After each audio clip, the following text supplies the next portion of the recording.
ভিডিওটা যে যেখান থেকে দেখতেছেন সবাইকে বলবো অবশ্যই দয়া করে ভিডিওটা দেখবেন। ভিডিওটা দয়া করে আপনারা কেটে যাবেন অথবা ঢেক্কা মারে যাইতেন না, কারণ ভিডিওটা দেখেন একটু কিছু কথা বলবো ভাই আপনাদের জন্য, আমার জন্য, সবার জন্য। কথাগুলো একটুটা শুনেন, একটুটা সময় দেন ভাই।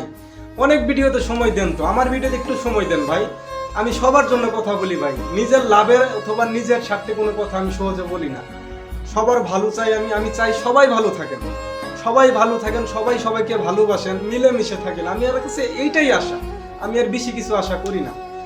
তো যাই হোক, আজকে আমি যে জায়গায় আছি এই জায়গায় একটা দিনমজুর, সেটা রাজমিস্ত্রি, মানে উনি পেটের দুঃখে কাজ করে। তো যাই হোক, পেশায় একজন রাজমিস্ত্রি। তো উনি একজন পাশের আমাদের, আমি যে জায়গায় রয়েছি এই জায়গায় গাজীপুরি উনি এক বাসায়, আমি মানে বাসার থেকে মেয়ের দুধ নিয়ে আসার জন্য আমি বাইরে বের হয়েছি। তারপরে দেখি দোকানে ওই টাকা ভাঙানোর জন্য বিকাশের দোকানে গেছি। দোকানদার বলতেছে মানুষ এইভাবে মারা যাইতে পারে। হাই রে, মানুষ কত কি করে আর তাদের জীবনটা এইভাবেই যা। আমি বললাম দেখ তো কি হয়েছে ভাই, কোনো মরার খবর পাইছেন নাকি? ও আপনি জানেন না, আপনাদের বাসার ওইদিকেই। আমি বললাম ওইদিকে কি হয়েছে? ওই একটা লোক রাজমিস্ত্রি কাজ করতেছিল, তারপরে ওখানে কারেন্টের খাম্বার লাইন টানা ছিল, মেন তারগুলা কারেন্টের, যেগুলা গ্রাম অঞ্চলে ঢুকে মেন তারগুলা।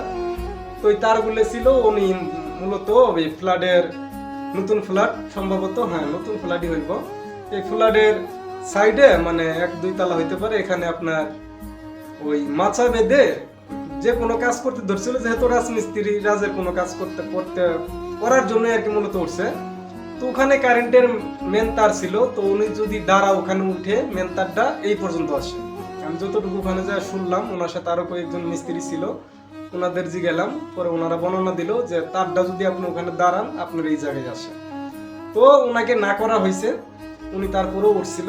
ওটার সাথে সাথেই মনে করেন যে কারেন্টের এই যে মেন তারগুলা ধরে ওখানে আল্লাহ ওনাকে মৃত্যুবরণ করেছে। তবে উনি মৃত্যুবরণ করছে, ওনার মৌত আল্লাহ ওই জায়গায় রাখছিল, ওনার হায়াত ওই পর্যন্তই ছিল। ওইভাবেই লেখা ছিল আল্লাহর যে অমুক ব্যক্তি অমুক দিন অমুক জায়গায় অমুক অবস্থায় মারা যাবে, তাই মারা গেছে।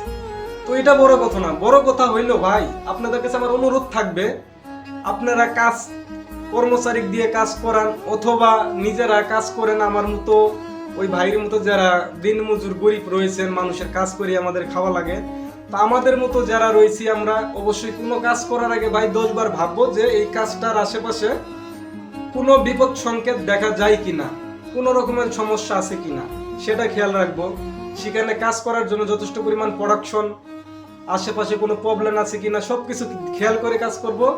আর যারা কাজ করাবেন, লেবার কোন, তারপরে দিনমজুর কোন, আপনারা যারা মহাজন রয়েছেন, বড় বড় ধনী মানুষ যারা কাজ করান, আপনাদের কাছে অনুরোধ থাকবে আপনারা এই দিনমজুরদের, এই লেবারদের, কামলাদের অবশ্যই আপনারা একটুটা দেখে তাদের জীবনের যে নিরাপত্তা সেই সকল কিছু চিন্তা করে তাদেরকে কাজ করাবেন। কারণ চিন্তা করেন, আপনার এখানে 2টা টাকা পেটের দুঃখে 2টা টাকা রুজি করার জন্য গেছে, সেখানে যায় যদি তার কোনো বড় ক্ষতি হয় তাহলে শেষে আপনার খারাপ লাগবে, ওই ছোট্ট পরিবারটারও ক্ষতির কারণ হয়ে যাবে। তবে এই ঘটনাটা দেখে আমি অনেক কষ্ট পাইছি এই জন্য, কারণ উনিও আমার মতো একটা মানুষ, আমি ওনার মতো একটা মানুষ।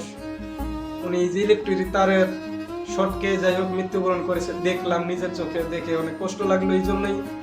কারণ আমি মনে মনে একটা কথাই বললাম, প্রথমত বললাম ইল্লা ইল্লাহি ওয়া ইলাইহি রাজিউন, কারণ একটা মানুষ যেহেতু মারা গেছে, তারপরে মনে মনে এটাই বললাম যে আল্লাহ ওনার মরণ রাখছিল, মারা গেছে।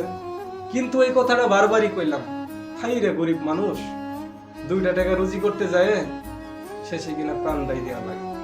তো এরকম মানে জিনিস দেখলে অবশ্যই কষ্ট লাগে, কারণ যেহেতু একটা গরিব মানুষ, আর মরণটা যদি মানুষের সাধারণ ভাবে হয় সেটা বেশি একটা মানুষের কষ্ট থাকে না। হয়তো যারা আপন জন থাকে তাদের খারাপ লাগে, যেহেতু আপন জন রক্তের টান, অবশ্যই তাদের তখনকার কষ্ট লাগে। আর আমরা যে বাইরের লোক একটা অপর লোককে যদি দেখি তারপরেও কিন্তু আমাদের কষ্ট লাগবে, কারণ যদি কেউ দেখি সে অনেক কষ্ট পাচ্ছে অথবা কোনো কষ্ট পেয়ে মারা গেছে, এই জন্য। তবে আপনাদের রিকোয়েস্ট করবো অবশ্যই সবকিছু খেয়াল রেখে কাজ কাম করবেন, যারা করাবেন অবশ্যই খেয়াল রাখবেন। তো তারপরে মারা গেল, তারপরে থানা পুলিশ হইলো, সবই হইলো, সবই হওয়ার পরে ফয়সালা হয়ে গেল। হওয়ার পরে ছেলেটি এখানেই থাকে, ছেলেটির বাড়ি রংপুর, ছেলেটির বাড়ি হচ্ছে রংপুর। ছেলেটির ওয়াইফ এখানে চাকরি করে, আমার বাসার এই জায়গায় একটা ফ্যাক্টরি, ওই ফ্যাক্টরি চাকরি করে। আর ছেলেটি যে রাজমিস্ত্রির কাজ করে বেড়া। তো তারপরে ছেলেটির ওয়াইফ খবর পাই আসলো, আসার পরে থানা পুলিশ এসে তাদের কাজ কমপ্লিট হলো। তারপর এখানে জানাজা করা হলো, তারপরে তাদের গ্রামে নিয়ে গেল অ্যাম্বুলেন্স দিয়ে। তো যাই হোক, তার জীবনের যে বিরতি সমাপ্ত সেটা শেষ হয়ে গেল।